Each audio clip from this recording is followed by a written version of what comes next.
Hola, ¿qué tal? Buenas tardes, estimados amigos. Sean bienvenidos a un programa más de diálogos a través de la Asociación de Cronistas por Michoacán.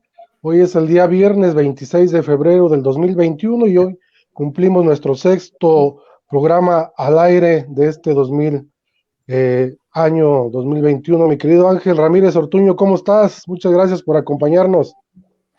Sí, pues muchas gracias y muy buenas tardes. Saludo con mucho afecto a nuestro compañero cronista Jorge Humberto Hernández Pérez y, por supuesto, a usted, señor don Víctor Manuel Pérez Talavera. Y pues claro que todavía empapados en el ambiente del Bicentenario, después de que el pasado miércoles 24 de febrero se cumplieron 200 años de aquel, pues hoy cuestionado abrazo de Acatempan y después la firma del tratado del Plan de Iguala con Agustín de Iturbide y Vicente Guerrero, y finalmente 200 años de que por primera vez en la historia de nuestro país se izó la bandera de México, la bandera trigarante allá en Iguala. Con mucho gusto nos sumamos a los festejos, seguimos en plenos festejos del Bicentenario y nos da mucho gusto que nuestro amigo Jorge Humberto Hernández Pérez retome el hilo de estas charlas, porque hoy concentrará su atención en un trabajo relacionado con Iturbide en Yurécuaro, si no me equivoco. Claro que sí, Ángel, pues le damos también la bienvenida a licenciado Jorge Humberto Hernández Pérez, quien es el presidente del Consejo de la Crónica del municipio de Yurécuaro. ¿Cómo estás, Jorge? Gracias por acompañarnos. Muy bien, Víctor, pues muchas gracias a ustedes por invitarme, por darme otra vez la oportunidad de estar con ustedes y platicar pues un poco de la historia de mi querido terruño que se llama Yurécuaro. Claro que sí, Jorge. Jorge es un muchacho muy dinámico, emprendedor. Aquí en la Asociación de Cronistas por Michoacán nos ha ayudado bastante en el tema del diseño de videos, de fotografías y de todo lo que es en la parte de producción. Jorge es el encargado, es el que por ahí nos hace el gran favor de estar innovando para no caer en la monotonía. Mi querido Jorge, muchas gracias por todo el apoyo que nos has dado.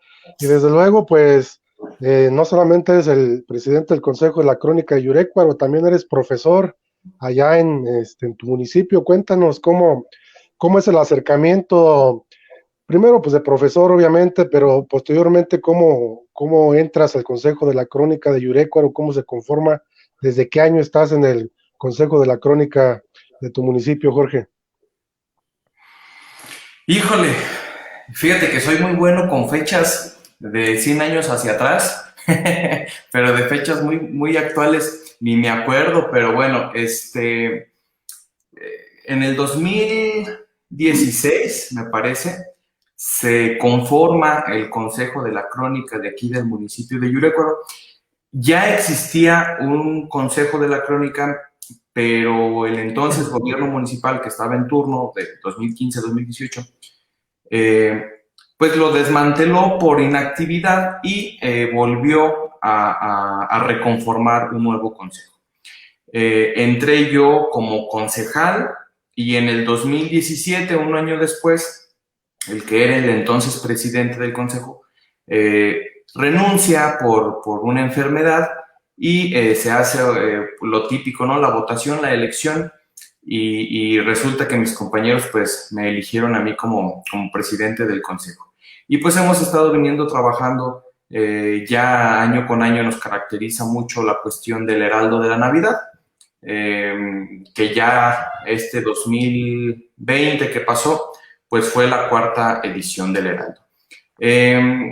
Yo estudié comunicación, soy licenciado en Ciencias y Técnicas de la Comunicación por la UNIVA, aquí Campus La Piedad, la Universidad Católica del Valle de Temajac, y entro a trabajar del 2015 al 2018 como jefe del área de comunicación del entonces gobierno municipal. Termina mi periodo e inicio un nuevo periodo que a mí me ha gustado mucho, que es el área de la docencia. Inicié primero en la Escuela Preparatoria Lázaro Cárdenas, incorporada a la Universidad Michoacana de San Nicolás de Hidalgo, dando clases de Historia de México e Historia Universal. Posteriormente me invitan al Colegio Vasco de Quiroga, de aquí secundaria, actualmente también estoy dando las materias de historia, geografía y español. Entonces ese es un poco de más o menos cómo está el asunto ahí en esa cuestión. Claro, Jorge, y ahorita nos comentabas de este libro que sacas, bueno, la revista que sacas cada año en diciembre del Heraldo. ¿Cuántos años ya tienen editándolo? 4, empezamos en el 2017. A mí me nombran presidente del consejo en noviembre y yo no quería cerrar el año sin que el consejo pues hiciera nada, porque precisamente la otra ocasión el consejo se desmanteló por inactividad, entonces yo no quería que volviera a suceder lo mismo. Iniciamos con el Heraldo de la Navidad y ya estamos ya en la cuarta edición, y yo cada año digo que ya no voy a hacer nada, pero ya acercándose la fecha ahí ando consiguiendo los recursos para volver a hacer otro Heraldo, entonces me gusta también por ahí sufrir un poquito. Claro, Jorge, y además tienes un portal de fotográfico. Cuéntanos de esto, por ahí nos has compartido pues, la experiencia de poder tener un acervo no solamente en físico, sino que también lo podemos consultar a través de la página web. Cuéntanos ahí de cuál es la dirección y cómo hiciste ese trabajo, Jorge. Sí, fíjate que se está trabajando para conformar un archivo digital del municipio de Yurécuaro, en el que la gente pueda consultar una serie de fotografías, una serie de documentos que he ido consiguiendo a lo largo de estos años, que hemos escaneado, que hemos restaurado, y cuyo objetivo principal, fuera de quedarse en lo digital, porque lo digital con los años pierde cierta calidad, porque cada vez se va subiendo más información, algunos datos se van eliminando, pasan de moda ciertas páginas. Entonces es crear por ahora un archivo digital con la intención de a futuro empezar a imprimir todos esos documentos y ya guardarlos en un archivo histórico, porque además el archivo histórico de aquí de Yurécuaro pues es deplorable, pues lo tienen guardado en lo que es el archivo municipal, y el archivo histórico es una caja de cartón que está por ahí arrumbada en un lugar de este archivo municipal, del gobierno municipal. Entonces, de puro milagro tenemos algo, ¿verdad? Pero hay que enriquecer un poco más esto, y se está trabajando para darle mantenimiento a la página web. Quedó por ahora inactiva en la cuestión de que tuvimos un problema en un pago de una tarjeta que se desactivó, pero ya se está volviendo a activar, y más adelante pues les daremos ya a conocer el link en donde podrán consultar todos estos documentos y todas estas fotografías. Claro que sí, Jorge. Pues le damos también la bienvenida al maestro Arturo Villaseñor Gómez, quien es el presidente de la Asociación de Cronistas por Michoacán. Arturo, ¿cómo estás? Gracias por acompañarnos. Buenas tardes, les saludo con gusto, aquí estamos. Muy bien, pues vamos a comenzar, Jorge, con este tema que nos vas a exponer el día de hoy, el 200 aniversario de Agustín de Iturbide en Yurécuaro, un tema por demás interesante. Ya en la semana, el día miércoles, por allí hubo un panel virtual donde participó don Ángel Ramírez Ortuño, Arturo Villaseñor, Gerardo Argueta, y otra persona del cronista de por allá de Guanajuato, de Romita, y quienes nos platicaban precisamente por ahí también de la presencia de Iturbide en uno de los municipios de esta zona del Bajío, mi querido Ángel. Sí, definitivamente, si te refieres a mí, Víctor, creí que estabas dialogando con Jorge, pero pues la verdad, yo quedo muy impresionado con este personaje, lo repito, y recuerdo, lo había comentado contigo, que aquella ocasión que estuvimos en Tarímbaro, Michoacán, aquel encuentro de cronistas que nos recibieron con un toro de petate gigantesco, pues fue verdaderamente uno de los eventos más bonitos que hemos vivido en esos tiempos.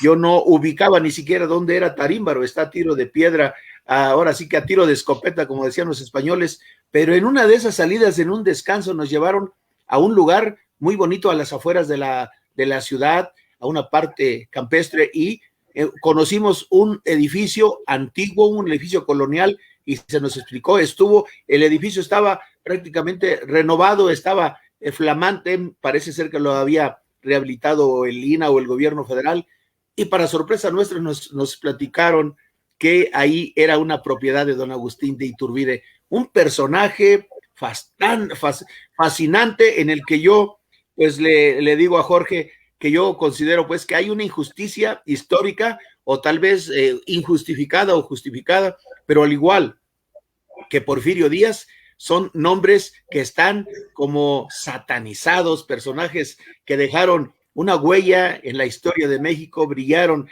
en la carrera militar, pero ahí están dos ejemplos. Ya veremos qué nos cuenta nuestro amigo Jorge, y saludo con mucho afecto a nuestro presidente Arturo Villaseñor Gómez. Adelante, Jorge. Bien, entonces arrancamos. Pues espero yo no extendernos demasiado. La última vez que estuvimos aquí fue en el mes de me parece que septiembre, cuando me permitieron hablar un poco del 75 aniversario de la coronación de la Virgen de Guadalupe aquí en el municipio de Yurecuaro. Y dije lo mismo, ¿verdad? Rápido va a ser esto, y nos aventamos como una hora. Entonces, espero que no suceda lo mismo, y si sí sucede, pues ni modo. Ojalá que la plática que el día de hoy les voy a dar sea amena para todos ustedes, y les vuelvo a repetir lo mismo que dije en septiembre del año pasado. No, yo considero que esto no es como tal una ponencia, sino como dice, ¿verdad?, nuestra publicidad, son charlas. Entonces, en el momento en el que ustedes gusten intervenir, lo pueden hacer sin ningún compromiso. Les voy a compartir lo que viene siendo aquí mi pantalla.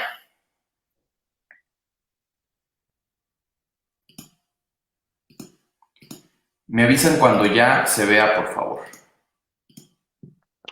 Listo, ya se ve, Jorge. Ok, perfecto. Voy a hacerlo en panorámica, entonces por ahorita voy a perder un poco de visibilidad con ustedes. Cualquier cosa me informan, pues, por favor.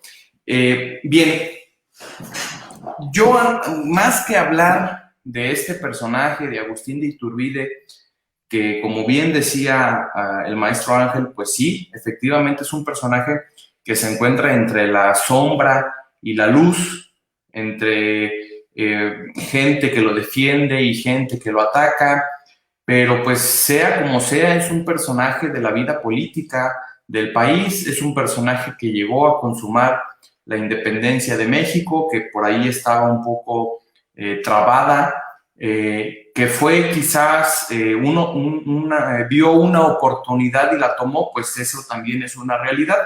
Pero todos los políticos de la historia de México, quien sea, ¿sí? Quien sea, llámese Iturbide, llámese Guerrero, llámese Santa Anna, llámese el mismo, ahora casi inmaculado, Benito Juárez, llámese el apóstol de la democracia, llámese Porfirio Díaz, quien sea tiene sus dos partes, ¿no? Porque siendo una figura política que además tomaron las riendas de un país tan conflictivo, de un país tan grande como lo llega a ser México, pues a veces hay que tomar decisiones que no a todo mundo le agradan, y como bien dice aquella frase tan trillada, pero que es verdad, la historia la escriben los ganadores. Entonces, fuera de hablar de este personaje, más bien me gustaría yo platicarles un poco de por qué Iturbide llegó a Yurécuaro, o qué tenía que hacer Iturbide en Yurécuaro, porque es como que a veces cuando yo voy a otros lugares y me platican, oye, ¿y qué? Cuéntame de las cositas más relevantes de Yurécuaro. Al momento de mencionarles de la visita de Agustín de Iturbide, se muestran un poco incrédulos. Y no los culpo, porque en realidad, si no conocemos el contexto o el por qué Iturbide llegó a visitar este pequeño pueblito, que si en pleno 2021 es un municipio pequeño, imagínense, hace ya 200 años era muchísimo más pequeño. Eran 3, 4 calles de pueblo y se acabó, no había más. Entonces, ¿qué es lo que hacía este personaje o qué fue lo que vino a hacer Agustín de Iturbide a Yurécuaro? Vamos a platicar un poco de antecedentes. Pues Yurécuaro se encontraba en lo que era la región de la Nueva Galicia, ¿verdad? Perteneciente al reino de la Nueva España, lo que actualmente es gran parte de México y parte del sur de los Estados Unidos, para nosotros el norte. Y en este escenario geográfico es donde se da a cabo la cuestión o una serie de acontecimientos que desencadenaron en la visita de Agustín de Iturbide aquí al municipio de Yurécuaro. Cabe mencionar que nos encontramos a muy pocos kilómetros de la laguna de Chapala, en donde aconteció precisamente una de las pocas batallas marítimas que hubo en la Guerra de la Independencia de México, y que es la batalla o el enfrentamiento, o más bien el sitio de la isla de Mezcal. Una pequeña fortaleza, ¿verdad?, que fue capturada por algunas tropas insurgentes al final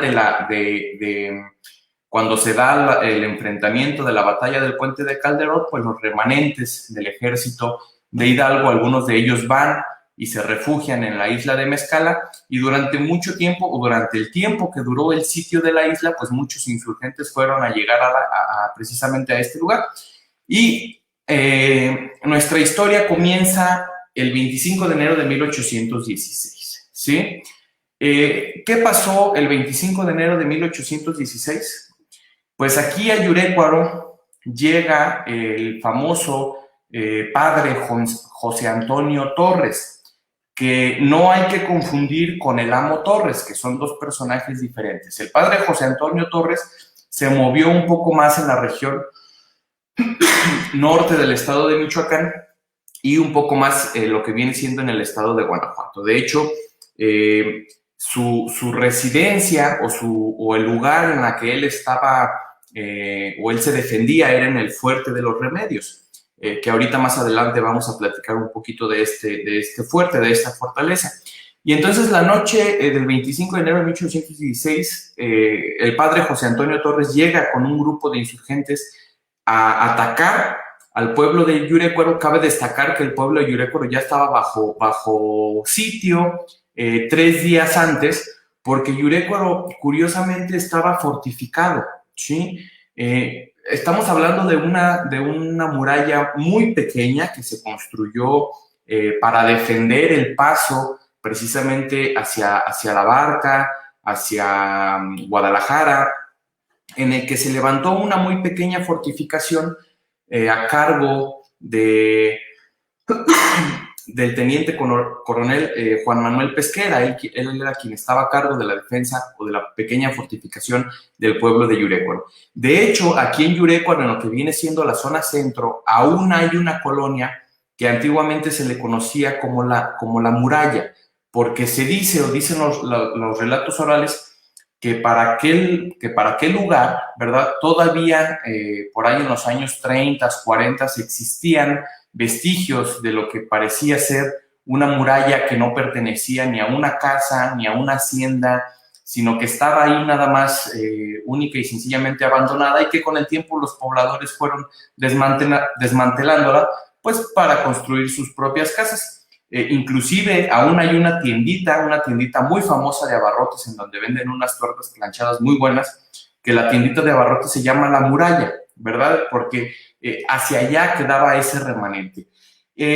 Yo sinceramente dudaba mucho de esta historia, de la cuestión de que Yurécuaro haya estado fortificado. Obviamente era una fortificación muy pequeña, una muralla pequeña, no estamos hablando del fuerte de San Juan de Ulúa o de una cosa así, una cosa muy pequeña, muy reducida, pero sí encontré después unos documentos en donde dan fe y cuentan y hablan de la restauración de dicha fortificación después del ataque. Total que el 25 de enero de 1816 se logra penetrar esta pequeña muralla y el pueblo es completamente saqueado, quemado, el templo es incendiado, el templo era relativamente nuevo, lo acababan de terminar, entre comillas, en 1808 porque construyeron lo que vienen siendo las bardas laterales, el frontispicio, la parte de atrás del templo, pero no tenía techo, el techo era de madera, el piso era de madera, aún no tenía la torre de cantera tan característica que actualmente tiene el Templo de la Purísima. Entonces estaba semiconstruido, por así decir, ¿no? Y entonces por eso se incendió también el templo, porque gran parte de su estructura era de madera. Y es aquí, después de este ataque, que el padre José Antonio Torres toma a una gran parte de la población de Yurécuaro y se la lleva como prisioneros precisamente al Fuerte de los Remedios. Cabe destacar que este personaje, el padre José Antonio Torres, es un personaje, pues yo creo que un poquito más odiado que amado por mucha gente, por muchas poblaciones, porque cometió lo mismo en muchos otros municipios. Y que además se le atribuye a que por culpa de él, Francisco Javier Mina, aquel insurgente que vino a levantar la lucha por la independencia a la muerte de Morelos, pues no tuvo la suficiente fuerza porque el padre Torres se negó a unirse o a reforzar las fuerzas de Francisco Javier Mina, que es otro personaje muy olvidado, pero que Javier Mina se nos olvida que cuando llegó aquí a la Nueva España tuvo victorias bastante significativas para el movimiento de independencia. Junto con él venía otro personaje muy aclamado y también muy odiado de la historia nacional, que es Fray Servando Teresa de Mier. Y entonces, precisamente a esta fortaleza, al Fuerte de los Remedios, es a donde mandan a gran parte de los habitantes de Yurécuaro. Pero otra parte de los habitantes, quienes pudieron escapar, de este ataque, regresaron al pueblo de Yurécuaro y le solicitaron al intendente de la Nueva Galicia, don José de la Cruz, que por favor les brindara el apoyo para reconstruir el pueblo de Yurécuaro. Y es así que entran estos dos personajes, ¿sí? El primero, que es el intendente de la Nueva Galicia, don José de la Cruz, que es quien está del lado izquierdo en la parte superior, y el segundo, que es el general de brigada, don Pedro Celestino Negrete. Don José de la Cruz le da instrucciones a Negrete de ir al pueblo de Yurécuaro a reconstruirlo, ¿sí? Y a volver a rehabilitar la fortificación del pueblo de Yurécuaro. ¿Y por qué se manda a don Pedro Celestino Negrete? A Negrete se le manda porque él estaba ya muy cerca de Yurécuaro. Él era uno de los encargados de precisamente atacar la isla de Mezcala. Se dice que allí en Mezcala Negrete inclusive perdió algunos dedos de su mano, y entonces ya para 1816, que fue cuando se atacó el pueblo de Yurécuaro, pues los defensores de la isla de Mezcala ya estaban prácticamente diezmados, no por la batalla, sino por la enfermedad. Entonces, don Pedro Celestino Negrete toma rumbo con su brigada hacia el pueblo de Yurécuaro y escribe un documento, el cual a su vez este documento es enviado, ¿verdad?, hacia el virrey de la Nueva España, explicándole de los pormenores, y es este documento que se publicó en lo que es la Gaceta del Gobierno de México.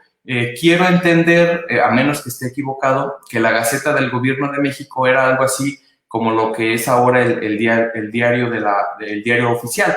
Entonces, les voy a leer un poco de lo que viene siendo este informe que brindó don Pedro Celestino Negrete y que dice más o menos así. Gaceta del Gobierno de México, martes 17 de septiembre de 1816. Excelentísimo señor, paso a manos de vuestra excelencia para su debido superior conocimiento el adjunto parte que me ha dirigido el señor brigadier don Pedro Celestino Negrete, referente a las operaciones practicadas con la división a su cargo en los días que se expresa. La desgracia ocurrida en Yurécuaro está completamente reparada, rehabilitada su fortificación y organizado de nuevo el pueblo, aunque todos sus habitantes han perdido cuanto tenían, así por el robo de la canalla como por el incendio de todas sus casas.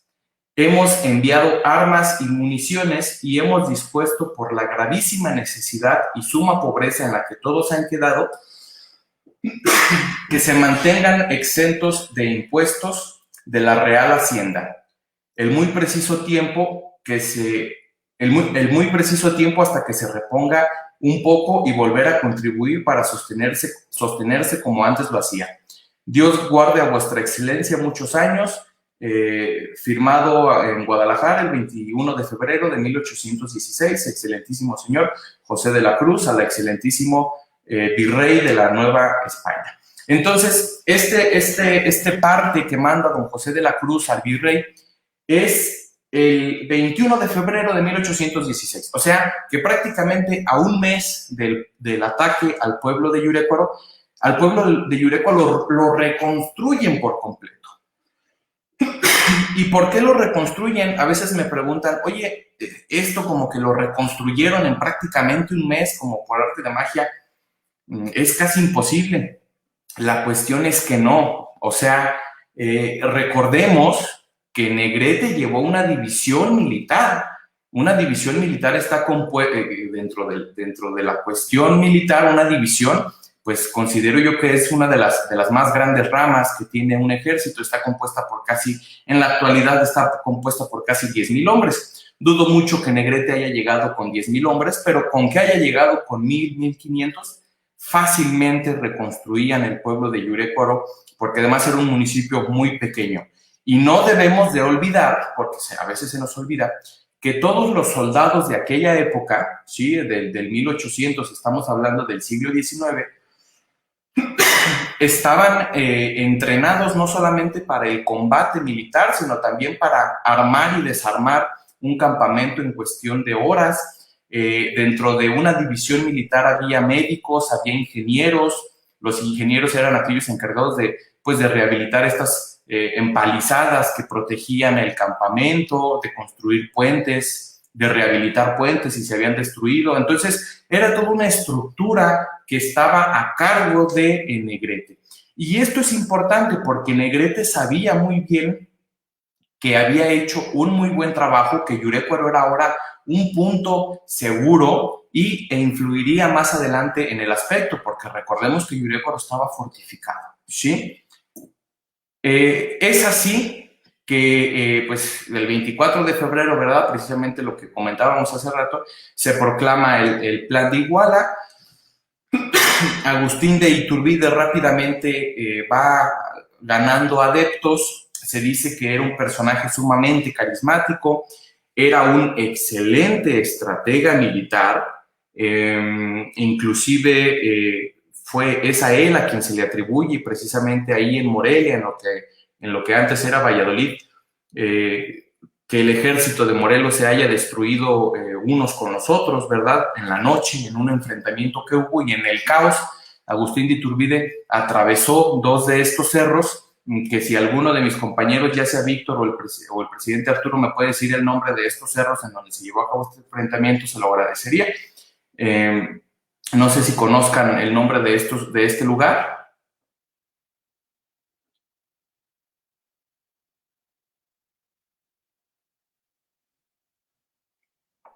O a lo mejor ya no me escucho. No, sí te escuchas. Sí te escuchas. Bueno, si quieren al final lo vemos. Entonces, Agustín de Iturbide además pues es un personaje, como bien decía Ángel, es un personajazo, ¿sí? Rápidamente, pues muchos altos rangos del ejército virreinal se suman a la causa, porque además en España había una serie de conflictos entre el rey Fernando VII, la Constitución de Cádiz. Entonces era un relajo que aquí también como que no les gustaba mucho la situación, e Iturbide vio la oportunidad y la tomó, ¿sí? No lo podemos culpar por ello. Iturbide habla, uno de los primeros en unirse a Iturbide es Pedro Celestino Negrete, Iturbide entabla correspondencia con Negrete y le solicita que él interceda ante el intendente de la Nueva Galicia, don José de la Cruz, para que éste se adhiera al plan de Iguala. Negrete le contesta que el punto estratégico para poder llevar estas negociaciones es el pueblo de Yurécuaro, porque Negrete sabía que el pueblo de Yurécuaro estaba sumamente agradecido con él, porque él fue el encargado de restaurar y rehabilitar el municipio. La fortificación, vuelvo a mencionar, que tenía el pueblo, estaba ya al 100% de su operatividad, e Iturbide acepta. Y entonces es así que se da esta reunión por la cual el día de hoy estamos aquí en este programa, la cual sucede el 6 de mayo de 1821. Entonces estamos a nada de que se cumplan los 200 años de esta visita, en la que Iturbide estuvo aquí en Yurécuaro 3 días. Entonces, les voy a leer este documento y ahorita vamos a continuar explicando un poco más. Pero sí me gustaría leerles el documento porque es un documento muy bonito, a manera de crónica, que narra bastante bien los acontecimientos y que dice así: Triunfo de la Libertad de la Imprenta número 3, notición, Yurécuaro, mayo 9 de 1821. Entre 7 y 8 de la noche del día 6 de mayo, llegó a este pueblo el señor Iturbide, acompañado por el señor coronel Bustamante, sus ayudantes y algunos oficiales con una escolta de 60 dragones, y aunque no hubo noticia anticipada de su arribo, fue recibido por los vecinos con las demostraciones más expresivas de alegría. A poco que se supo de aquella misma noche, venía de la barca el señor brigadier don Pedro Celestino Negrete, a quien el señor Iturbide con su comitiva salió a encontrar a las afueras del pueblo. Y habiéndose dirigidos ambos jefes a la posada del segundo, de Iturbide, hablaron por más de 3 horas en total soledad, retirándose después a su alojamiento el señor Negrete y por su parte el señor Iturbide regresando a la posada. Repitió a las 7 de la mañana del día siguiente a la casa del señor Iturbide. Hablaron todavía por un espacio de 1 hora y se despidieron, regresando luego para la barca el señor Negrete. Entonces estamos ahí hablando ya de 2 días. El día 8 a las 7 de la mañana marchó el señor Iturbide con el coronel Bustamante, un ayudante y 4 dragones a la hacienda de San Antonio, donde esperaba el excelentísimo señor don José de la Cruz. Ahí concurrieron los 2 generales, habiendo tenido a solas una larga sesión. Se dio una mesa decente. El señor Cruz brindó el primero por la paz y unión. El señor Iturbide brindó enseguida por el señor Cruz, deseándole que tuviese parte de tan inestimables bienes. En la tarde dieron la vuelta el señor de la Cruz a Guadalajara y el señor Iturbide hacia Yurécuaro. Sí, al final ya nada más termina con una pequeña explicación de lo que hizo después José de la Cruz, pero Iturbide regresa al pueblo de Yurécuaro, se queda todavía esa noche y se retira al día siguiente. Entonces, José de la Cruz, aunque el encuentro iba a ser aquí en Yurécuaro, José de la Cruz decide que no tenía él todavía la suficiente confianza, no le tenía la suficiente confianza a Agustín Iturbide, y le mandan decir a Iturbide, quien estaba en Yurécuaro, que no estaba esperando, que lo esperaba precisamente en la hacienda de San Antonio, que se encuentra en Jalisco, muy cerca de aquí también de Yurécuaro, y ahí es donde van y concurren los 2. Dicen algunos otros escritos que a la llegada del documento, ¿verdad?, Iturbide quiso hacer una demostración de pues el buen manejo que tenía él en la cuestión del buen jinete que era, y rápidamente llegó a caballo a la hacienda haciendo gala de una serie de maniobras, ¿verdad?, que le pues para apantallar ahora sí que a la gente en general. Y entonces es así que se lleva esta plática. La plática se iba a llevar en Yurécuaro. José de la Cruz dice que no, que lo espera en una hacienda cercana, en la hacienda de San Antonio. Iturbide regresa al pueblo de Yurécuaro y se acabó. O sea, llega Iturbide, estuvo aquí en Yurécuaro 3 días, posiblemente pues estuvo lleno de halagos, estuvo a lo mejor caminando un poco por el pueblo, a lo mejor estuvo supervisando un poco la cuestión de la fortificación, pero lo más seguro es que él no salió de la posada. Yo creo que más bien estuvo expidiendo una serie de documentos porque pues estaba intentando que más y más militares se adhirieran al plan de Iguala. ¿Y por qué hago enfoque en esto de que nada más Iturbide llegó, durmió aquí 3 días y se acabó? Porque hace poco me enteré de que hay una versión que por ahí se está difundiendo en donde dicen que Agustín de Iturbide fue el benefactor del pueblo de Yurécuaro y él reconstruyó Yurécuaro y dio no sé cuánto dinero para reconstruir la iglesia y hizo y esto y el otro, y le están colgando milagros que no son realidad, ¿sí? Entonces, obviamente, la visita de Iturbide, quien es o quien sería el primer gobernante de México, que no como presidente, sino como emperador, ¿verdad? Pues es un hecho relevante para un municipio, y más para un municipio tan pequeño como Yurécuaro. Pero no hay que colgarle milagros que no le corresponden, ¿verdad? Yurécuaro ha tenido la visita de varios personajes. Álvaro Obregón, quien estuvo aquí incluso utilizando Yurécuaro como su centro de operaciones durante el movimiento de la Huertista, durante la batalla de Ocotlán. Entonces, pues Iturbide llegó aquí a Yurécuaro. El sustento de esta teoría que dicen, ¿verdad?, que ahora pues acaban de sacar o se acaban de inventar para el Bicentenario, es que hay un arco, hay un monumento construido a don Agustín de Iturbide en 1921, a 100 años de la visita de Iturbide a Yurécuaro, y que ahí en el arco dice que el pueblo de Yurécuaro con ánimo agradecido y etcétera, etcétera, etcétera. Pero eso es un monumento o es una inscripción como cualquier otra inscripción, como cualquier otra placa que tiene cualquier otro prócer de la independencia o cualquier otro héroe nacional. O sea, no necesariamente tuvo que haber hecho algo en específico por el municipio, por el pueblo. ¿Y dónde me justifico yo para decir esto? Bueno, en primer lugar, porque Negrete fue quien reconstruyó el pueblo, ¿sí? Con la brigada que él trajo, Negrete fue quien reconstruyó el pueblo. En segundo lugar, hay un registro de 1834 en el que los habitantes del pueblo de Yurécuaro le solicitan al señor cura de La Piedad, un municipio vecino, a José María Cavadas, quien fue uno de los más grandes benefactores de La Piedad, por eso La Piedad se llama La Piedad de Cavadas, ya que él fue quien construyó además el puente que comunica La Piedad con Guanajuato.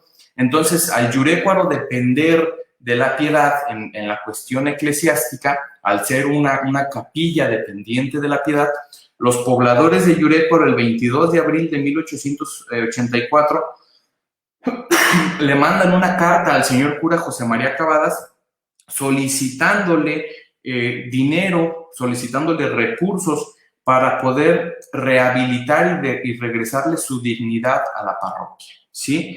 Y luego hay otro documento en 1860 del doctor José Guadalupe Romero en lo que viene siendo la cuestión estadística que hizo de los estados de Michoacán y Guanajuato, ¿verdad? De 1860, en donde él resalta que precisamente en 1860 dice que el Templo de la Purísima Concepción es una buena iglesia dedicada a la Santísima Virgen y que el templo está siendo restaurado. Entonces, aún están trabajando en los procesos.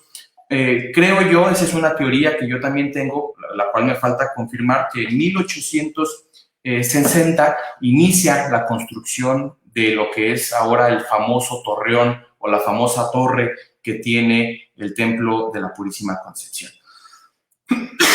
Y precisamente este es el monumento que les decía. En 1921, el entonces presidente municipal, don José Núñez, en septiembre, inaugura el arco de Agustín de Iturbide, ¿sí? Es un arco de cantera bastante bonito, que se encuentra en el templo, en lo que es el límite del atrio del Templo de la Purísima Concepción. ¿Y por qué se construyó en el templo? Eso es una respuesta muy fácil y muy sencilla, porque es 1921. México está envuelto en una serie de enfrentamientos, en una serie de conflictos, muchos revolucionarios, se están matando los revolucionarios los unos con los otros, que por cierto es una ironía que a todos los revolucionarios que se mataron unos con otros los hayan ido a enterrar en el Monumento a la Revolución. Entonces, en las noches, aquello de ser un relajo con los fantasmas de todos y cada uno de ellos, ¿verdad? Y obviamente no iba a ser permitido o no iba a ser bien visto, porque Iturbide era el personaje maldito de la historia nacional, y más en aquellos años. No iba a ser bien visto. El Congreso jamás iba a permitir que se construyera un monumento a Agustín de Iturbide en una área pública. Por eso se construyó en el atrio de la iglesia, ¿sí? ¿Y qué es lo que dice este arco? Pues del lado sur, apuntando hacia lo que está hacia el centro de Yurecuaro, dice: Populi Yurecuarensis inclito liberatori Agustino de Iturbide, ánimo grato, un consecra, 1821 a 1921. ¿Esto qué quiere decir? El pueblo de Yurecuaro consagra este monumento al preclaro libertador Agustín de Iturbide con ánimo agradecido, ¿sí? Y del otro lado, el lado que apunta hacia el templo, hacia el atrio, dice: Deo omnis honor et gloria, todo honor y gloria a Dios, ¿sí? Entonces, por esta cuestión que dice aquí, ánimo grato, un consecrat, con ánimo agradecido, por esa pequeña frase se creó toda una historia dorada de que Iturbide casi dio no sé cuántas monedas de oro para restaurar el templo, lo cual no es cierto. El templo lo restauró y dio el recurso el señor cura José María Cavadas de la Piedad para que rehabilitaran el templo. Y el pueblo lo reconstruyó Pedro Celestino Negrete, que además tenemos un portal, el portal Negrete, en donde se dice que se llevó a cabo, o en donde se dice que estuvo alojado Agustín de Iturbide, y ahí los dos, tanto Iturbide como Negrete, coincidieron a la sombra de ese portal. Por eso ahora el portal lleva su nombre. Es donde ahí decimos que por qué el portal lleva el nombre de Negrete y no de Iturbide. Poniéndolos en balanza, el nombre de Iturbide es muchísimo más importante. Pero ¿cómo iban a permitir, verdad, que un portal llevara el nombre de Agustín de Iturbide? Más aún estando a un lado del portal Miguel Hidalgo. Entonces era una cosa impensable que se pudiera hacer eso. Tristemente, lamentablemente, a 200 años de la visita de Iturbide y a 100 años de la construcción de este monumento, pues el monumento está en condiciones deplorables, tiene mucha humedad, parte del texto, parte de la inscripción se está borrando. Podemos ver que inclusive en algunas partes el arco tiene vegetación, no ha sido un arco cuidado, le han clavado cables de luz, líneas de teléfono. Aquí podemos ver que inclusive tiene un reflector, y esto sí, pues me voy a hacer yo responsable de mis palabras, pero esto sí es una crítica a las autoridades municipales que no han hecho nada por tratar de dignificar este arco. A pesar de que su propio logotipo, que el propio logotipo del gobierno municipal es el arco de Agustín de Iturbide, y no lo arreglaron. Se fueron los 3 años y no lo pudieron arreglar. Prefirieron construir otro monumento en donde van a poner una estatua de Agustín de Iturbide. A muy humilde opinión, en lugar de haber hecho un nuevo monumento, hubieran restaurado el monumento que ya está, que tiene 100 años de antigüedad y que se está cayendo, que dentro de 2-3 años el arco se va a caer, porque además ya se está separando, ¿sí? Las secciones del arco no es una sola pieza. Un arco se compone de diferentes secciones. Las secciones ya se están separando, ya están cayendo pedazos del arco, ¿sí? Y más cuando crece vegetación por la misma humedad que tiene la cantera, empiezan a crecer plantas o vegetaciones arriba de él. Entonces es una lástima que suceda esto, ojalá que se pueda realizar, y si no, pues como consejo de la crónica veremos qué hacemos para que no se vaya a destruir este monumento. A ver, nos pondremos a hacer rifas o nos pondremos ahí a bailar, a hacer el ridículo o no sé, para poder completar estos recursos y salvar ese arco, porque sí sería una desgracia que a 200 años de la visita de Iturbide, a 100 años de la construcción del arco, en 2-3 años el arco se venga para abajo. Pero bueno, esa ha sido la plática que yo les quería dar a todos ustedes, a todas las personas que nos están siguiendo. Y pues hasta aquí mi presentación de lo que fue la visita y los antecedentes de por qué Iturbide llegó a Yurecuaro, un poco de la crónica de los días que estuvo aquí. Y pues quedo abierto para preguntas, para dudas o para regaños. No sé, cualquiera de las tres cosas. Muy bien, Jorge, pues muchas gracias, muy clara como siempre y concreta tu exposición. Vamos a mandarle unos saludos a las personas que nos están sintonizando en este momento. Rolando Valdés, saludos a los cronistas. Lulú Prado, nuestra amiga de Apaxingán, manda saludos para todos. María Ramírez, nuestra buena amiga María Ramírez de allá de Colima, muchas gracias, siempre está aquí con nosotros acompañándonos vía virtual. El profesor Hipólito Hernández Huerta, saludos Hipólito, mucho gusto en saludarte, amigo. El profesor, el maestro Raúl Omar Tapia Pérez desde Sinapecuaro, muchas gracias, maestro y amigo. Alina Velasco Ramos, saludos al licenciado Jorge Humberto Hernández. María Mondragón también manda saludos y dice que pues no importa el tiempo que ella tiene la disposición para podernos escuchar. Saludos a Miriam Zavala de Puruándiro, a Sandra Zavala y a nuestro buen amigo Ulises Serrano de Cuixeo, perdón, el maestro Ulises Serrano, quien estuvo la semana pasada con nosotros. Pues creo que es un tema por demás interesante, Jorge, que nos acabas de presentar. Tú eres un muchacho muy inquieto que te gusta buscar las fuentes, sobre todo en las plataformas digitales.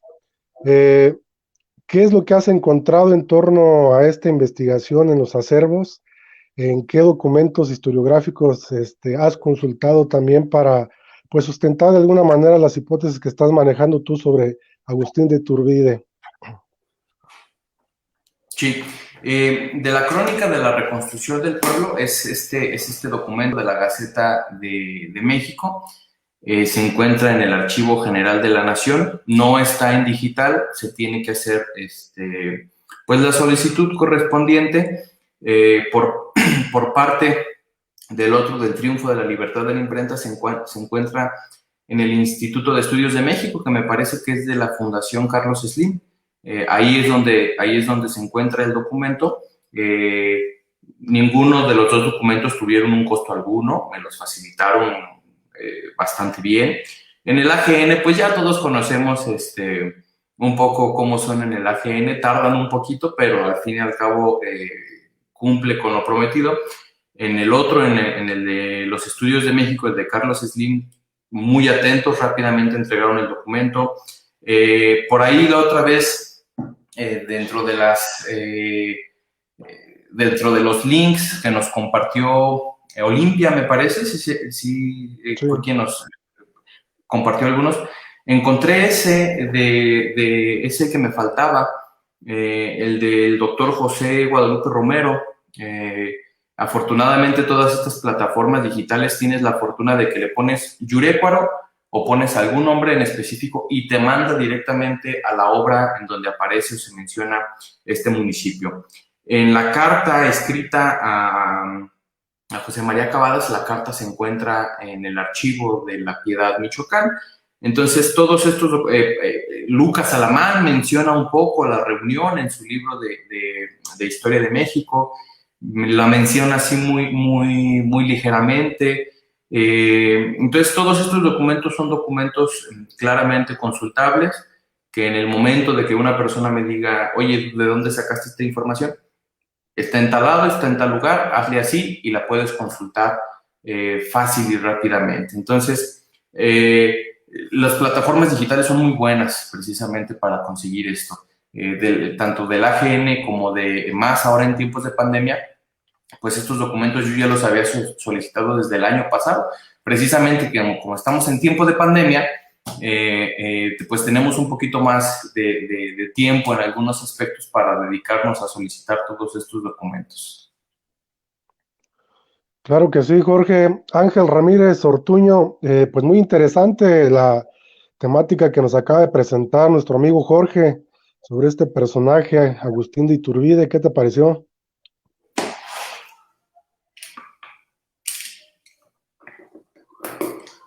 Está apagado el micrófono. La verdad es que ya se escucha, ¿verdad? Sí, adelante. Ya. Sí, le digo, te felicito, Jorge Humberto, y me picas la curiosidad del investigador, del cronista, cuando nos habla, cuando ubicas a Yurecuaro a muy cerca del lago de Chapala, en las fronteras, pues, entre Guanajuato, Michoacán y Jalisco, y en el primer plano que nos mostraste, se ubica a Yurecuaro, pues en el reino de Nueva Galicia, algo muy interesante. Sin embargo, hablaste algo de una gran campaña naval, de una batalla naval. Yo no sé si existió alguna campaña naval ahí en el lago de Chapala por lo que era la fortificación de la isla de Mezcala, y si hubiera algo así, nos gustaría que nos ilustraras al respecto, aunque se desviaría un poquito del tema que es con Iturbide, pero sí me llamó mucho la atención y sí sería interesante que me despejaras esa duda.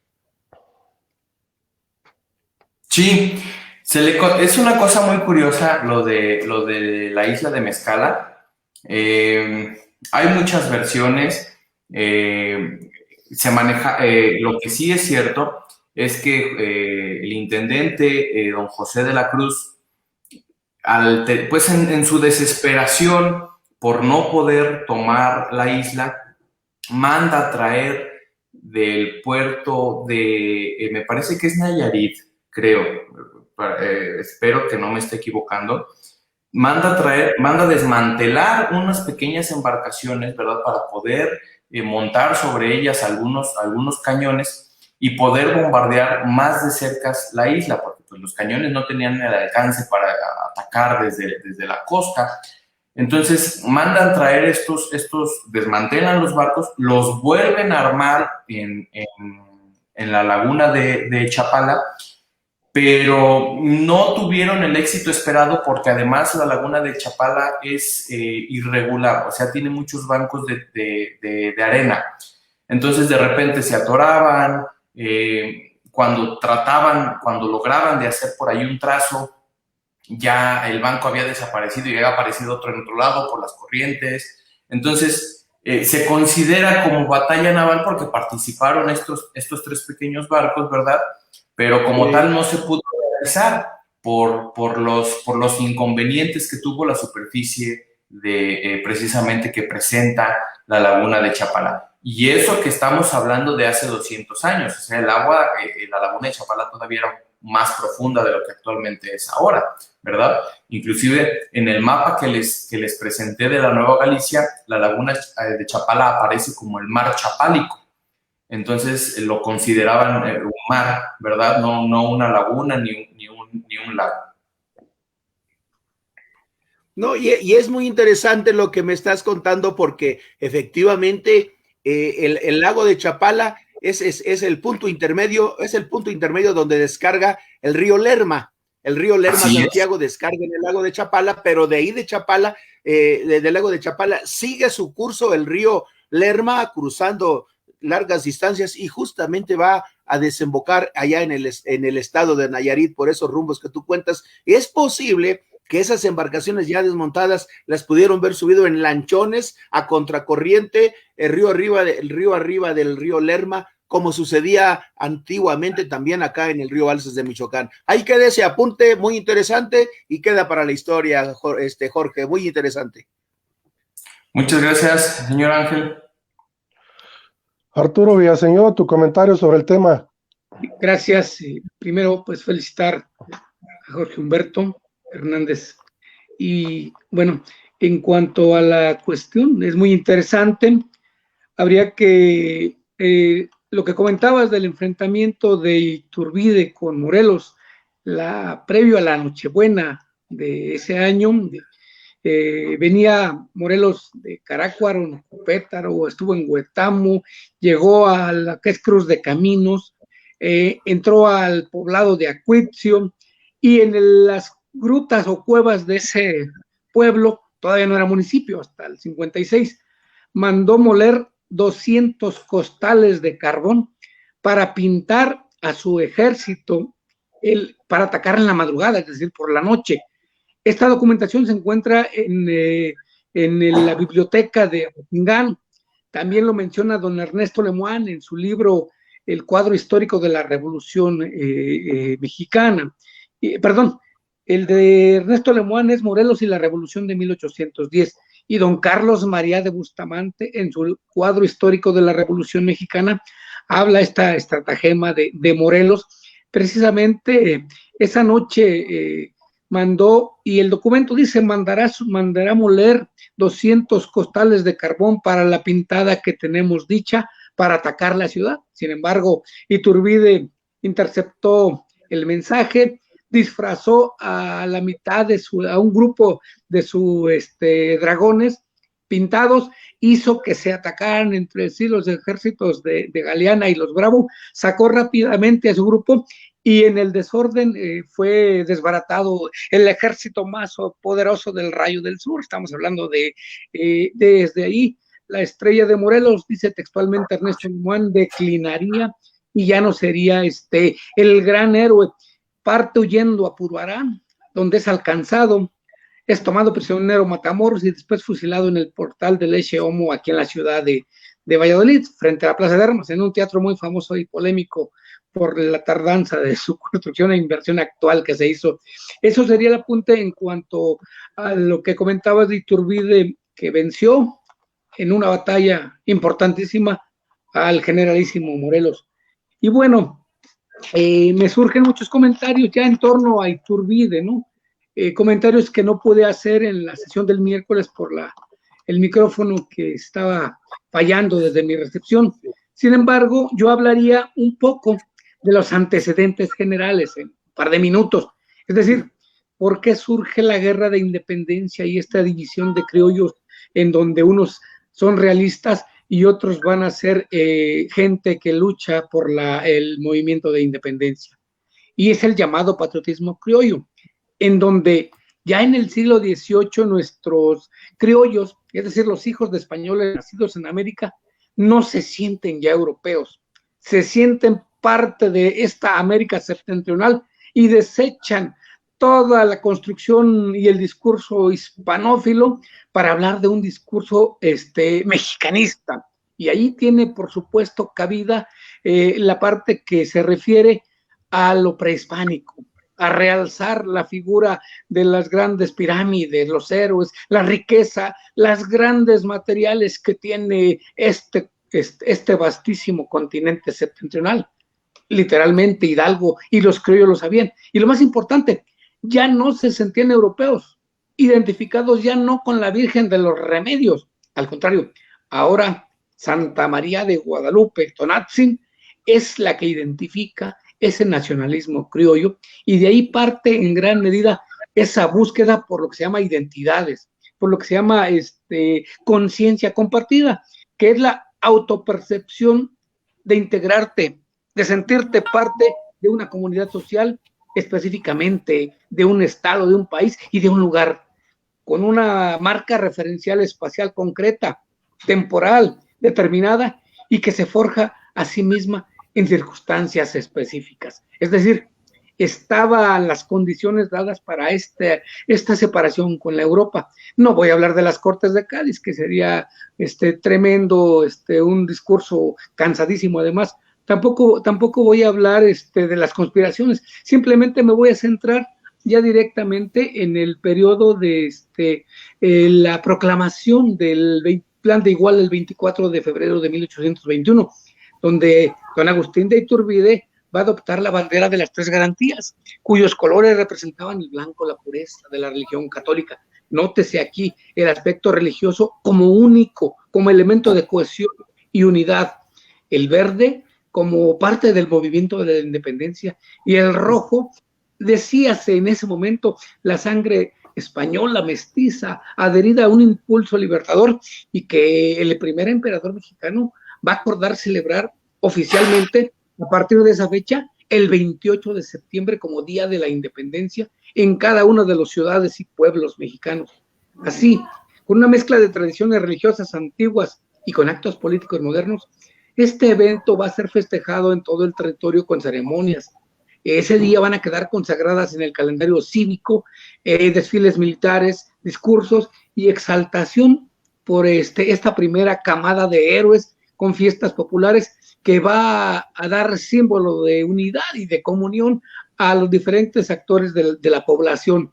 Sin embargo, cabe destacar cómo las élites gobernantes y que buscan el poder van a buscar consolidar esta idea de patria, de libertad, de nación, de amor por los héroes y otros sentimientos en lo que se llama el discurso oficial, el discurso específico de la historia de bronce, el de héroes y villanos que ustedes, hace un momento que tú mencionabas, ese denostar a Iturbide, denostar a don Porfirio Díaz, es parte de la historia de bronce, del discurso oficial, de los libros presidencialistas de texto que buscan imponer un lenguaje específico con un fin bien determinado, mediante pinturas, lienzos, himnos, cantos, documentos y otros emblemas simbólicos donde intentan que el pueblo los haga suyos, los entienda, los comprenda, los interiorice. Hablamos de danzas, de carros alegóricos, de música, de gastronomía, de vestimenta, de tradiciones, de todo aquello que busca hacer, llámese lo mexicano, lo patriota, la identidad, que permanecen arraigadas en el sentido popular, en el sentido de la gente. Sin embargo, tomando ya en particular el asunto de la bandera, quiero destacar que a lo largo del siglo XIX, el uso exclusivo de la bandera era para el ejército y se afianza con las ceremonias, con las bendiciones religiosas, con los rituales, y se va a mantener vivo a lo largo del siglo XIX, en donde la misma Iglesia Católica, antes de la Reforma, bendecía los banderines, bendecía los pabellones, bendecía las bandas de guerra y abanderaba el gobernador y la autoridad máxima religiosa del municipio, pueblo o lugar donde se encontraba, para cuidar la enseña patria. Es decir, era un protocolo de remembranzas y anécdotas de batallas pasadas y recientes que buscaban consolidar esa imagen de la patria. En este aspecto, quisiera nada más terminar el comentario diciendo que a lo largo de la historia los elementos de la bandera se van integrando, se van modificando, se van transformando a las abiertas, a las cerradas, se le agrega algún elemento. La gente de Juárez agregaron el gorro frigio, un gorro rojo que simbolizaba la búsqueda de la libertad, la unión y la masonería, por supuesto, ¿no? En ese aspecto, otros, los liberales eran juaristas, ese gorro frío, y en contraposición, durante la intervención francesa, Maximiliano abre las alas del águila, le pone una corona imperial y le pone elemento para fortificar esa realeza, esa grandeza, ese espíritu, todos los dos grupos con el fin de ganar identidad, legalidad y justificar esa búsqueda en el poder. Corro el hilo conductor de la historia y en la época porfiriana igual. La bandera va a ser utilizada en un esquema impresionante para buscar ese símbolo de unión. Se traslada a las escuelas ya en pleno porfiriato y, por supuesto, después de la Revolución Mexicana, nace el Panteón Cívico de los Héroes y allí el himno nacional, que nace en 1853-54, pero que no tuvo fuerza hasta el porfiriato totalmente, que se encarga de rescatar esos monumentos, esos símbolos, esos íconos para darle sentido e identidad cívica a lo que es la nación mexicana, pero cargada de matices, cargada de ansias de poder y cargadas de lo político. Y ahí va mi comentario. La bandera no es para los políticos solamente. El himno nacional, los símbolos patrios y los monumentos no son para los actos políticos única y exclusivamente, ni son propiedad de los políticos. Deben ser propiedad del pueblo de México y deben ser ejemplo a imitar. Los héroes, como tú bien lo mencionas, Jorge, son hombres que tuvieron aciertos y errores. Son personas que actuaron en un tiempo y en un momento determinado bajo ciertos intereses o ideales individuales o colectivos. Sin embargo, sí hay hombres y personajes que se han distinguido por esa conciencia, por esa lucha, por ser parte del pueblo, no ser parte de las élites gobernantes, sino ser parte del beneficio que debe buscar ese liberalismo del siglo XIX, la democracia, la libertad, la igualdad, el derecho que tenemos todos los ciudadanos en un modelo republicano con división de poderes y con soberanía. Es decir, los monumentos son para venerar y recordar a un héroe, pero para enseñar, para transmitir, para que nos dejen precisamente un porqué, un para qué y un cómo debemos dirigir hacia mejores destinos nuestras sociedades. Yo finalizaría mi comentario haciendo una pregunta muy sencilla. Estos personajes de la política local, no sé si han platicado contigo sobre esa toma de conciencia del por qué y para qué resguardar las láminas, las memorias, los bustos, los monumentos, los edificios, los documentos, son para el resguardo de esa memoria, de esa conciencia colectiva, de esa búsqueda de igualdad y justicia social que proclamaba Morelos, que retomó Juárez, que posteriormente los constitucionalistas se apropian de este discurso, pero son del pueblo. Debe salir y llegar a la escuela, al docente, como tú bien lo manejas. Debe salir y llegar, por supuesto, a los atrios, a las plazas, a los jardines, a toda la sociedad y decirles, este es México, estos somos los mexicanos, dispuestos a levantarnos, dispuestos a luchar contra todas las circunstancias negativas. Por supuesto, decir, este es México, recordando y retomando esa esencia prehispánica. Tenemos la valentía y la muerte de Cuauhtémoc. Fue ayer, el 23, se celebró el nacimiento de Cuauhtémoc. El 27, es decir, mañana, se celebra la muerte de Cuauhtémoc, el gran guerrero mexica que han trabajado mal también algunos historiadores y que manejan mal en su discurso social y político la gente. Es la dignidad del mexicano, es el surgir de las cenizas. No es un águila que cae derrumbada, es un águila que baja a la casa, a recuperar, a reconocer, a dar dignidad y sentido a un pueblo que debe estar orgulloso de su estirpe. Somos mestizos y en ese mestizaje va la sangre española, la negra y la indígena, pero no me refiero a lo genético, me refiero a los valores, a esa integración y esa unidad. Y si para eso sirve un monumento, bienvenido sea. Pero si es para darle lustre a un personaje local, creo que está equivocado, y más si lo han descuidado y totalmente de lado. Mi pregunta era en lo siguiente: ¿has consultado los archivos parroquiales de allí de Yurecuaro y de qué fecha datan? Lo comento porque hay fábrica material y fábrica espiritual, y ahí vienen algunos datos interesantes que podrían crear más polémica, porque eso es lo que vamos a hacer con estos documentos. O de cuántos años data el archivo del ayuntamiento de Yurecuaro. Igual, los documentos de tierras y aguas del Archivo General de la Nación o el Archivo de Notarías de Morelia nos pueden dar un poco más de luces sobre la pertenencia de la tierra, sobre la población y sus orígenes, y sobre todo, esos monumentos deben darse ese enfoque, deben darse con esa significación, deben tener esa representación que significa el origen y la presencia actual de nosotros, pueblo digno, pueblo yurecuarense y michoacano, digno de salir adelante, utilizando el discurso visual, las imágenes y el discurso que tú bien manejas para buscar mejores formas de vida en nuestra sociedad. Ese sería mi comentario y pues felicitarte porque el trabajo nos ha movido una vez más a replantearnos el quehacer de las estatuas, de los monumentos y hasta de nuestra bandera y de los actos del hombre que no podemos juzgar. La historia no juzga, reflexiona, analiza y retoma para que tomemos unas decisiones adecuadas en la sociedad actual. Ese sería mi comentario y pues agradezco su paciencia ante esta mini velorio que había Víctor. No, échale, Arturo, ya los emocionaste.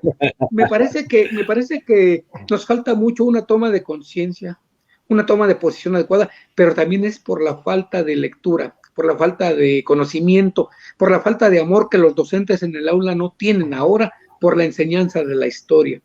Porque se toma el libro, contesta a la página de tal a tal, responde el cuestionario, dibuja este mapa y dime cuándo murió fulano de tal, sin que tenga aprendizajes significativos, sin que sea un método constructivista en donde el alumno se hace investigador, se apropia de la información, la actualiza, la comprende y la lleva a sus espacios vitales, actuales, para compararla y retomar lo importante de esa parte de la historia.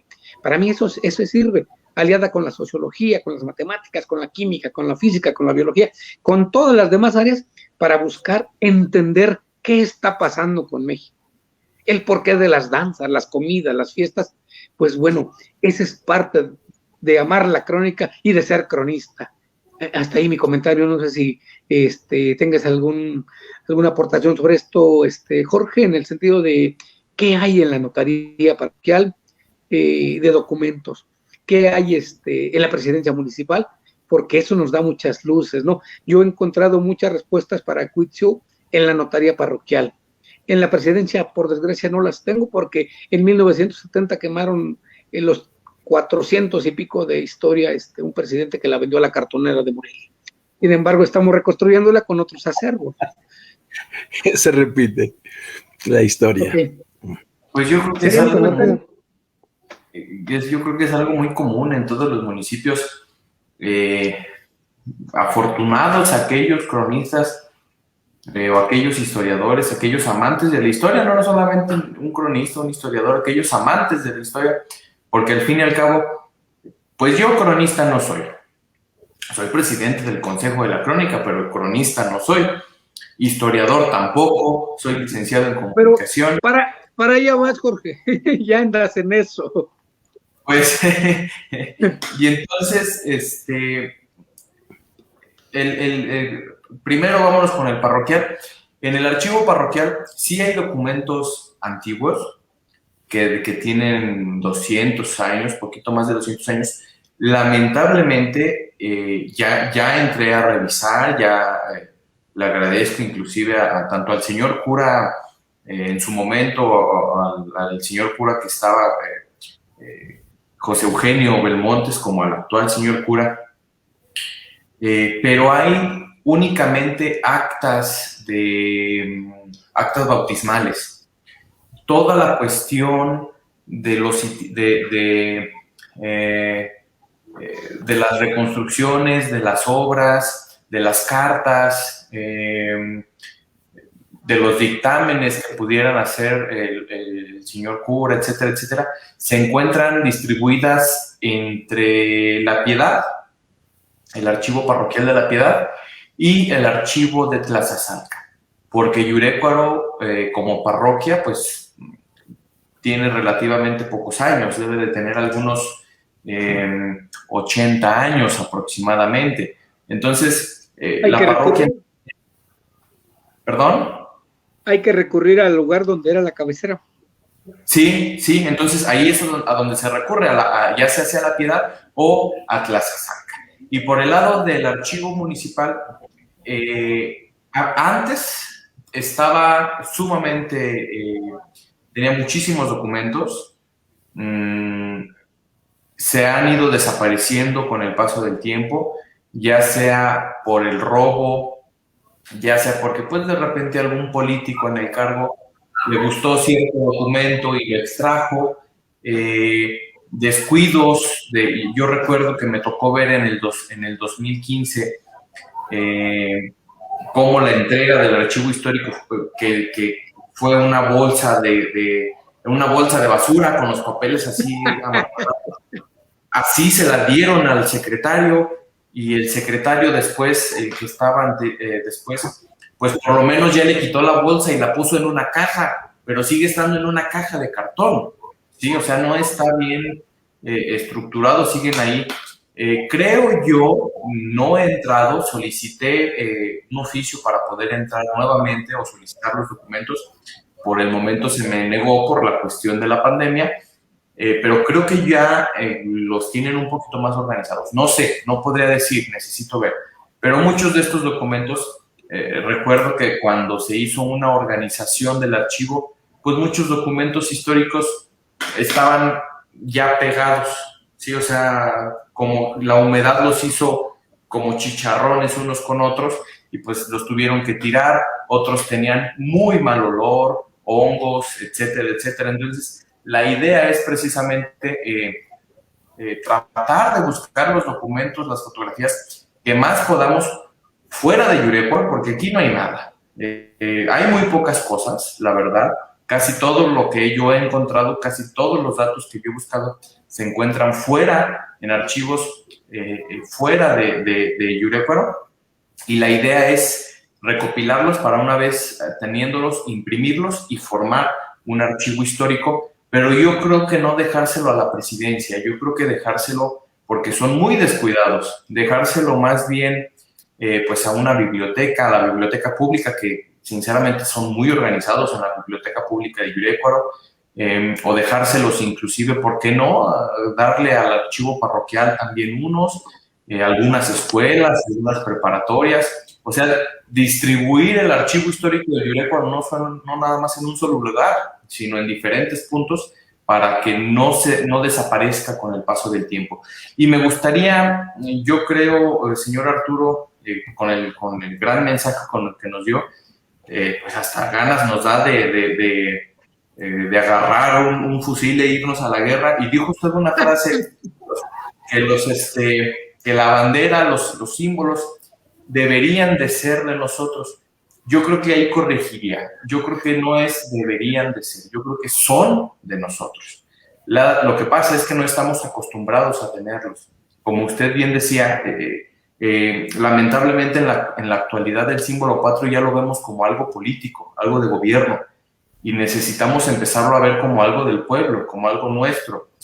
Sería maravilloso para nosotros que así como tenemos un crucifijo, que así como para aquellos que sean católicos, para una imagen religiosa, pues tener una bandera, ¿no? No una bandera de escolta, puede ser una bandera de escritorio, una pequeña bandera, pero por lo menos tenerla ahí para fomentar de manera local, por lo menos con nuestros familiares, pues este amor a los símbolos patrios, y que vienen siendo, pues, al fin y al cabo, nuestra identidad, como bien usted lo decía.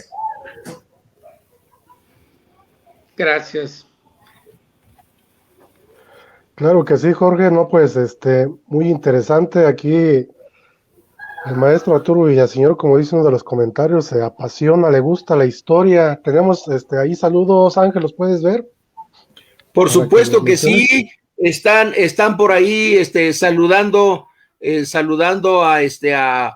a nuestro amigo Jorge Humberto, por parte de gente como Lulú Prado. En Apatzingán tampoco hay archivo histórico, y en el obispado no le dan acceso a nadie. La misma historia y cantaleta de siempre en todos los pueblos y municipios de nuestro querido estado de Michoacán. Nada nuevo bajo el sol. En ese sentido, don Raúl Omar Tapia le manda a decir: felicidades, licenciado y maestro, clara e interesante tu ponencia. Se reconoce tu valor para denunciar lo del arco. Vaya que sí, pues es parte de nuestro trabajo dar a conocer y valorar nuestros acervos. Enhorabuena por compartir tu conocimiento. Rolando Valdés te dice: se nota la pasión de Arturo por la historia. Entonces, pues sí, la verdad que es muy interesante la denuncia que hiciste. Yo, por mi parte, me sumo también a esto. Nosotros acá en Huetamo, en el 2018, hicimos un esfuerzo supremo por impedir que se destruyera una pérgola que era el símbolo representativo de la ciudad de Huetamo. Era un lugar donde llegaba la gente del campo rural los domingos a descansar, a estar bajo su sombra, y donde llegaban los turistas y los visitantes a tomar las fotos del recuerdo. Sin embargo, esa pérgola que se construyó en los tiempos del gobernador Agustín Arriaga Rivera y que fue promocionado por el profesor Leodegario López Ramírez, hijo predilecto del pueblo, que por cierto, el día 22 de febrero cumplió 96 años de edad, pues nos da motivo a que te sugiramos por nuestra cuenta que si las autoridades municipales de Yurécuaro toman en cuenta tu denuncia, queda el mes de marzo, abril y mayo, porque en mayo de 1821 serán los 200 años de ese acontecimiento, para que le den una manita de gato, ¿verdad? ¿Por qué no? Y bueno, eso es muy, muy interesante. Entonces, eso es parte de la información que nos está llegando hasta este momento y que realmente don Ramiro Mora García dice: felicidades, Jorge, y al esfuerzo de todos los cronistas por Michoacán, por el esfuerzo que están realizando. Una vez más, nuestro agradecimiento a toda la gente que nos sigue y que opinan en este acontecimiento. También el dedo en la llaga de cómo muchos archivos son vendidos, son quemados, son vilipendiados. Eso también se sucede en todas partes. Hay un presidente municipal de Huetamo que al llegar al ayuntamiento, una de sus primeras acciones fue mandar a la basura de cartones y cartones de papel. Afortunadamente, una amiga como nuestra amiga Lupita Martínez, historiadora, alcanzó a rescatar algo de aquello que ya iba a la ignominia, y así sucede afortunadamente en nuestras manos como cronistas municipales. Y no digas que no eres cronista, eres mucho más que un cronista, Jorge Humberto. Reconozco tu talento. Hemos por ahí coincidido en aventuras librescas con el PACMIC y siempre trabajando en beneficio de nuestras poblaciones. Los cronistas somos un puente de comunicación entre el pueblo, autoridades y los estudiantes y la gente en general. Muchas gracias, muchas felicitaciones, Jorge Humberto. La verdad es que fue muy interesante este tema y esperemos seguir adelante y recordarles a nuestros amigos que todos estos programas quedan grabados y tenemos el canal de YouTube que tiene la Asociación de Cronistas por Michoacán y que pueden seguirlo, pueden buscarlo, pueden volver a disfrutarlos, porque es una de las aportaciones que está haciendo con mucho esfuerzo esta organización de nuestra Asociación de Cronistas Michoacanos. Entonces voy a ser perseguido por este comentario. Gracias, Ángel. Muchas gracias, Ángel. Arturo Villaseñor, otro mini velorio. No, pues, comentario. Solamente una vez más retomar el asunto de la bandera. Si bien en un principio la bandera era designada como enseña para el ejército, para ideologías de bandos políticos, con el paso del tiempo se ha convertido en uno de los símbolos de identidad que deben salir del aula, yo lo repito, y deben transformarse ya no solamente en el acto cívico enfadoso, aburrido y terrible. Yo fui director de un plantel durante más de 10 años y profesor también un buen rato, y créanme que es una tortura formar a los chavos adolescentes ya de entre los 15 y los 20 años para que aguanten bajo el sol unas efemérides que no entienden ni madres, que no conocen, que no dominan, que no les son significativas, igual que un acto cívico horrible con un himno mal cantado y junto a ellos los maestros y los prefectos mandándoles que estén firmes ya. Es una tortura para ellos. Sin embargo, al entrar al aula, por ejemplo yo, y al hablar de historia con ellos, créanme que les prendía el cohete de la pasión impresionantemente y buscaban comprenderla ya no desde el acto cívico, sino desde la parte sensible, significativa y personal que representa el ser mexicano, sin desechar, sin ser chauvinista, que odia a lo extranjero, sin ser con un nacionalismo bruto, terrible y que rechaza lo que no sea mío, pero sí tampoco sin estar arrodillado ante japoneses, norteamericanos o franceses y sentirnos menos, sino reconocernos como seres de intelecto, de fuerza y de valor, que solamente la disciplina nos lleva hacia adelante, y que tomar los símbolos patrios como el himno, la bandera, lo que hay en Dolores, que es la campana y el escudo y todo eso, no es para ponerte a llorar bien borracho porque ganó la selección mexicana. No es para gritar un orgullo patriótico lejos de una responsabilidad y de ser hombre de bien y de valor. Es para ser hombre y mujer virtuoso, es para ser un ciudadano que transforma, es para ser incorruptible más allá de cualquier discurso político. Y es buscar ser mejor cada día en el hogar, en la familia, en el espacio, por esto que se llama patria, o matria, diría don Luis González y González. Viene de terruño, de identidad, de creernos y de entender el entorno que nos rodea y, por supuesto, de disfrutar del mundo, de todo lo que haya en cuanto a lo que son las virtudes y copiar solamente, pues ya ni en los exámenes. Tenemos que entender quiénes somos, dónde estamos y qué podemos hacer. No estoy en contra de la religión, sí estoy en contra de los milagros sin actuar. No estoy en contra de los políticos, sí estoy en contra de los políticos corruptos, aborazados y que buscan su beneficio personal. Pues sería mi comentario y creo que esto da pie para que salga del aula y que salga el recordar el bicentenario, el recordar la bandera, trabajando, actuando y siendo mejores cada día. Vivir, por supuesto, en armonía y desearle a la crónica, pues, larga vida. Sería mi comentario. Gracias, Arturo. Pues finalmente agradecerte, Jorge, el que nos hayas acompañado el día de hoy. Muchas gracias. ¿Un comentario que quieras hacer antes de finalizar el programa?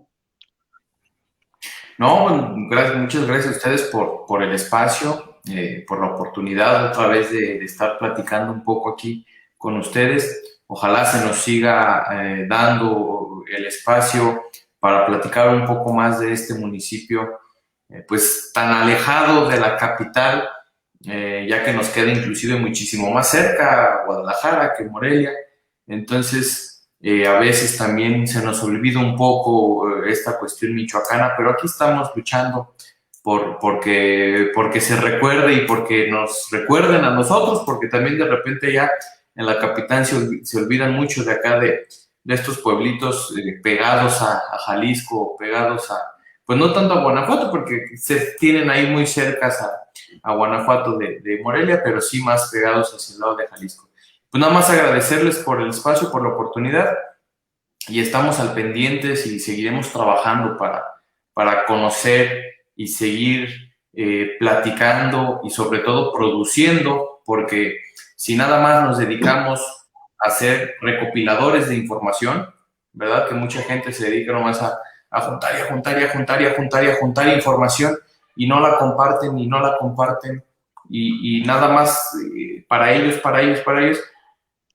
Y llega el momento que llega siempre en la vida, que es esa inevitable muerte, y nunca se hizo nada con esa información. Entonces, mi principal objetivo es, sí, recopilar la información, pero darla conociendo poco a poco, con los heraldos, con los libros que pueda ir publicando, con las exposiciones que pueda ir dando, con todas estas ponencias, estas pláticas, y ojalá que la vida me dé oportunidad de seguir haciendo todo esto, porque al fin y al cabo pues es lo que me gusta, y como decía al principio, pago porque me inviten a todo este tipo de eventos. Y pues muchas gracias a todos ustedes.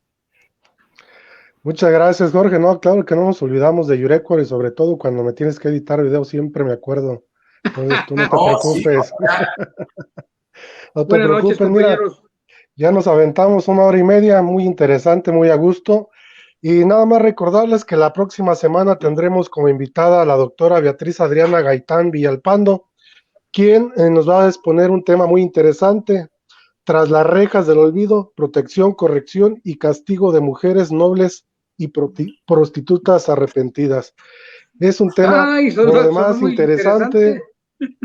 Vamos a tener la presencia de la doctora Villalpando. Entonces, pues muchas gracias, Ángel, por acompañarnos, Arturo, Jorge, y nos vemos en la próxima. Noches. Gracias a todos. Saludos. Adiós.